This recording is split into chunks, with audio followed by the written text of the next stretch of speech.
पण ठीक आहे. MSMT ने हा जो कार्यक्रम आयोजित केलेला आहे, जे काही प्रमोशन झालेले आहे आणि ट्रान्सफर होऊन परत सोलापूरला आलेले आहेत, त्या सर्वांचं स्वागत समारंभ आयोजित केलेला आहे. आणि या कार्यक्रमासाठी उपस्थित आपले सन्माननीय अधिष्ठाता डॉक्टर संजीव ठाकूर सर आणि MSMT सर्व सन्माननीय पदाधिकारी.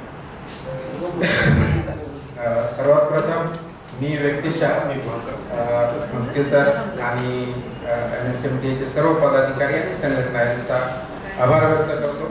त्यांनी मी स्वतः मला प्रमोशन भेटल्याबद्दल माझा सत्कार समारंभ केला, त्याबद्दल मी सर आपला आभारी आहे. आणि जे काही इतर सर्व जे प्रमोशन झालेलं आहे त्या सर्वांचंही मी व्यक्तिशः देखील अभिनंदन करतो.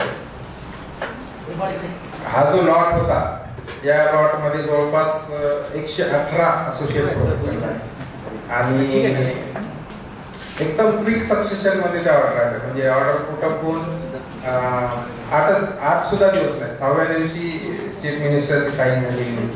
त्यामुळे हा जो लॉट आहे ऑल ओव्हर महाराष्ट्र 118 ऑर्डर निघाल्या आणि त्यामध्ये VM चे जवळपास 10 जण होते, 10 ते 11, म्हणजे ऑलमोस्ट 10% पॉप्युलेशन ही आपल्या एका कॉलेजची होती. त्यामुळे सगळ्यात जास्त फायदा जर का मला वाटतं आपल्या फॅकल्टीला झालेला असावा या EPच्या लॉटमध्ये. आणि असिस्टंट टू असोसिएट बनणं हा जो प्रमोशनचा टप्पा आहे, हा सगळ्यात महत्त्वाचा टप्पा आहे एखाद्या मेडिकल एज्युकेटर किंवा मेडिकल टीचरसाठी.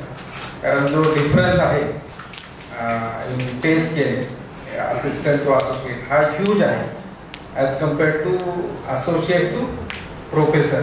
हा जर कम्पेअर केलं तर असोसिएट प्रोफेसर होणं हे प्रत्येक वैद्यकीय शिक्षकाच्या आयुष्यातलं हे ड्रीम आहे असं मला वाटतं. आणि ते जवळपास आजच्या जे काही सर्व सत्कारमूर्ती आहेत त्यांना मिळालेलं आहे, त्याबद्दल त्यांचं अभिनंदन. आणि परत एकदा मी संघटनेचा आभार व्यक्त करतो. धन्यवाद.